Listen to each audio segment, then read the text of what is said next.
Hey everyone, what's going on? Today I'll be covering a couple of really useful mechanics in Dota that will take you up to the next level. Of course, they're in the title and they are creep pulling and creep stacking. These two mechanics alone will help you and your team get more farm and hit your timings faster, and I'll be showing you how to pull and stack every jungle camp around the map. I'd say that this is probably one of the most powerful mechanics in the game for increasing farm and getting as much out of the resources available to you. I always do this in my games and it's just sort of become a habit to do, and it's really helped me get better, so I definitely think it will help you all out too. Okay, so first of all, what is creep pulling? Many of you might already know this, and you can sort of just skip ahead if you like, but creep pulling is essentially getting the neutral creeps to aggro you and then chasing you while you run towards your lane creeps. When your lane creeps realize you're in danger from the neutrals, they will aggro onto the neutrals and chase them down to fight them to the death. There are several reasons why creep pulling is so useful. The first reason is so that you can maintain creep equilibrium in the lane. Your carry hero is generally not strong in the early stages of the game and will probably want to farm the creeps as safely as possible, and the safest place is near your tower. If you get ganked, you can just run back to your tower and you'll most likely be okay. Now, if your creeps are pushing out towards the enemy's tower, they can maintain control of the wave if you don't do something about it. So here is when you want to creep pull. By doing this correctly, you can kill a whole wave of your own creeps with the neutrals, which will cause the creeps to come back towards your tower. Not only this, but by having the neutrals kill the creeps, the enemy is losing out on gold and experience as well if they are not in range. This is insanely powerful, as even a single ranged creep can be very valuable early, and if you constantly kill your creeps with neutrals while still getting all of the enemy creep XP, you can outlevel your opponents and win the lane. Pulling is generally the support's job in the laning stage, but it doesn't mean you can't do it as a carry either, so if your support isn't doing this, try to do it yourself if the lane isn't safe. During the mid and late games, pulling neutrals is nowhere near as useful as in the early game because you essentially lose some map control and probably a little bit of farm efficiency as well. Usually by the stage you can easily kill neutral creeps, and killing your lane creeps will just cause the enemy creeps to push towards your tower, but generally you want to do the opposite of this during the mid and late game. So it's probably best to just pull in the early game. Now I'm going to go through all of the creep pulls with timings, and at the end I'll also show you how to chain pulls as well, which I'll talk and explain about in more detail then. Alright, so the first camp we're going to do is the Radiant Jungle Easy Camp. This one along with the Dire Jungle Easy Camp are probably the easiest ones to do. Here you are going to attack the creeps at around the 16 or 46 second mark and then run straight down into the line of your creeps. The Radiant Hard Camp can be a bit tricky, but there are a few different ways you can pull this one. Generally, if you're on Radiant and you want to pull your creeps, you need to cut this tree here and then attack the neutrals around the 26 or 56 second mark. Once they're chasing you, drag them down and to the right. Now this doesn't always work, as sometimes the creeps just don't chase you far enough, so you'll want to try to cut a tree a little bit higher and then pull them to the side like this. For this to work, you'll want to attack the creeps around the 30 or 60 second mark. You can do this one for the Dire side creeps as well, but attack them a little bit earlier at the 21 or 51 second mark instead. The last one here is dragging up and to the right when you're on the Dire side. Attack the creeps around the 17 or 47 second mark to do this. Again, this one doesn't always work either, so the best method is cutting a tree and pulling them directly to the side. Moving on to the Dire side now, the Dire Jungle Easy Camp is very easy to pull. The strategy here is the same as the Radiant side Easy Camp. When you want to pull this one, attack the creeps at the 15 or 45 second mark and then drag them straight up into the line of your lane creeps. There are a couple of ways to do the Dire Jungle Hard Camp for the Dire side. The first one is to cut this tree or a few of the trees here and drag the creeps straight up after attacking them at the 17 or 47 second mark. Once you've done this, you'll need to stand so that the neutrals can see you and attack you just on the edge of the jungle. If done right, you'll get attacked just as your creeps are passing, and then they will aggro to the neutrals.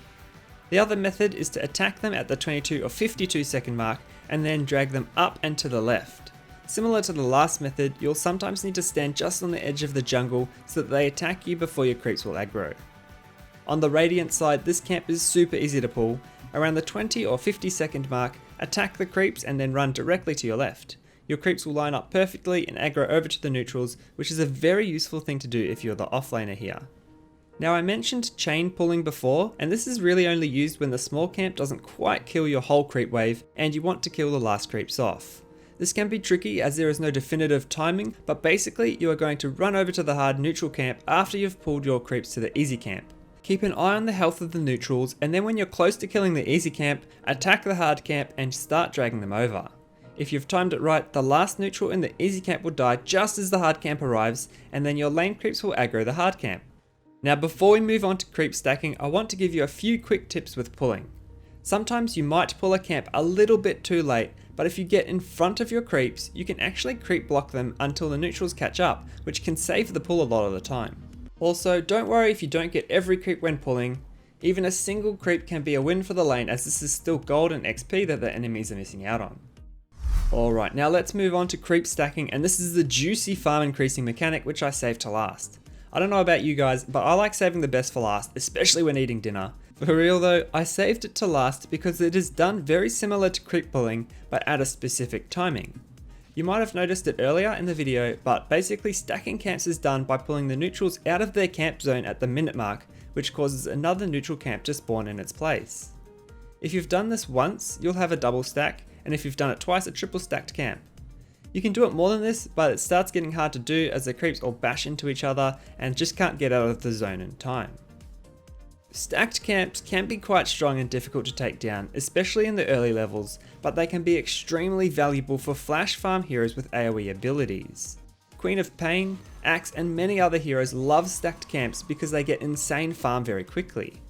As a support hero, you should be especially on the lookout to stack camps for your core heroes, as this increases the farm available from those creeps even more. Once your core hero takes the stacked camp, you get 40% of the gold on top of what the core gets. So this doesn't actually reduce the farm available to your core, as it is added on top of the 100% that your core gets. I think this is very underrated, so look out to stack creep camps at the minute mark whenever you can, especially on support heroes. So I've told you how to stack the camps, but it's important to know that every camp has a slightly different stack timing. Why it's like this I have no idea, but I guess it's just to make the game harder and reward the players who can remember this stuff. Anyway, I'm going to go through each one and show you exactly how to do it and the timing for them all.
Before we end the video, I wanted to give you a few tips to help you with stacking.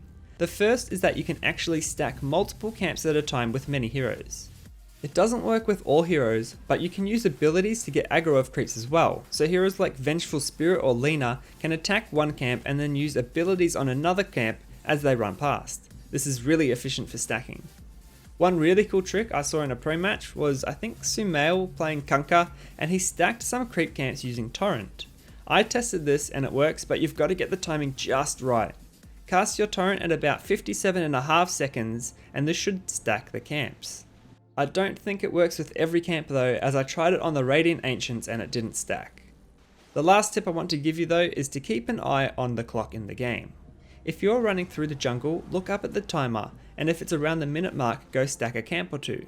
This will help your team out and is a good habit to get into. Now if you found the video helpful, then I've got to ask you to smack that like button. If you enjoy my content and want more like this, please subscribe if you haven't already.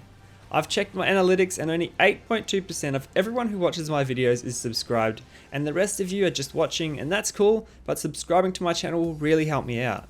Creating these videos takes a lot of time and I want to grow this channel so I can keep making awesome content. I'm always looking to improve my videos as well, so please leave me some feedback if you think there is something that I can do better. Thanks to everyone who has already subscribed and likes my videos. You guys are absolute legends and I'm so happy these videos help you get better. Make sure you practice stacking camps in your games, as this is a sure way to get more farm and increase your MMR. Before you go, leave me a comment below on what mechanics you find the hardest in Dota. There are just so many to learn in Dota and some are harder than others, but I'd love to hear what you think. Thanks for watching, I'm Defied and happy gaming.